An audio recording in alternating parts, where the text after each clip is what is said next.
First, let's speak about the next first challenge that you have in EuroLeague. This is the game against Crvena Zvezda in Belgrade. What do you expect from both teams, from your team and also from Red Star? Yeah, it should be a good game. You know, both teams are good teams and have good players, and both have good coaches. So you know, it's going to be a hard-fought game. You know, they have such a huge fan base, and it'll be a joy to play in that arena. I like games like this. And I'm just excited to play. So what is the next goal for your team and what is the main ambition of the club this season in general in the EuroLeague? Well, for me, just taking one game at a time, you know.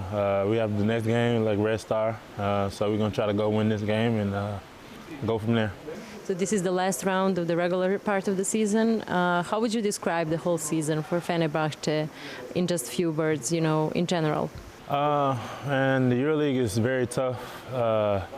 It's been like an up and down season, you know, with some injuries, you know, things can change and things like that. So we started really well, hit a bump in the middle, came back, lost some guys again, and just up and down. So, you know, every game matters, and that's, from my experience, that's what the EuroLeague has been showing me. Did you expect that from EuroLeague before you came into this competition and this club? Oh yeah, for sure. You know, I have friends and guys. You know, the basketball world is very small, so I know guys who've been playing here and things like that. And you know, just being in it is just a different feeling. I like playing in it. I enjoy it, and I was excited to come. That was my goal ever since I've been loco, was to get to EuroLeague. So what is the most specific thing about the EuroLeague comparing to the game that you've played in America before Lokomotiva Kuban, actually? For me, it's just a different feeling because in the NBA I didn't play a lot. So here I just like having more responsibility, you know. If I play well, my team wins. If I don't play well, we might not have a good chance of winning. So, you know, I like to have my effect on the game, and here I just have more responsibility. It's more fun for me because, you know, we play the game to play, not to sit the bench, so that's why I came. So let's speak more about your role in the team and about the cooperation with Coach Itudis and the relation with him. What can you say about that? How do you feel about it? Man, he's a great coach, very tough coach. He's going to coach you hard. You have to be able to take that if you want to be a good player. Sometimes I do a good job, sometimes I don't, but it's a part of me learning and things like that.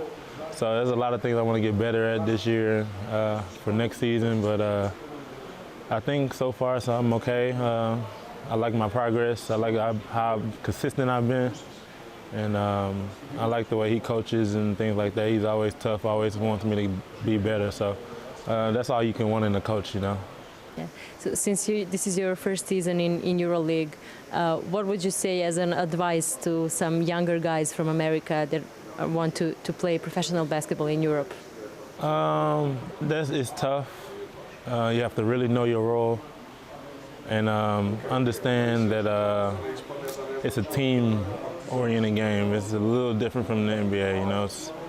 I think it's the better teams here win, not the better individual players. Yeah. What about the fans all over the Europe and those atmospheres in arenas all over the Europe, especially here in Belgrade between Partizan and Crvena Zvezda also, but what can you say about it? Yeah, it's just a different feeling. Belgrade's probably one of the best places to play for me. Just because I like games when you know, the fans are against you, that kind of like motivates me. So you know, I'm excited for it. Yeah, you basically cannot hear each other on the court, right? Yeah, sometimes, but you be so locked into the game. After a while, you kind of like get used to it, I guess you could say. Yeah. Would you like to experience some game in Belgrade, but to be on the stands, not on the court? Oh yeah, on the stands, yeah, for sure. I think it'll be different. Because I haven't really spectated a lot of games since I've been playing, you know. It's hard to like find those games and watch. But yeah, definitely this would be one thing I would do probably after I'm done playing basketball. So what do you expect from the rest of the season, from your team? What is the main goal? What is the next thing that you are thinking about? Red Star. I like to keep my mind focused on the next thing. Very important game, you know, the next one. So. Yeah. Thank you so much for this conversation and good luck tomorrow. Thank you.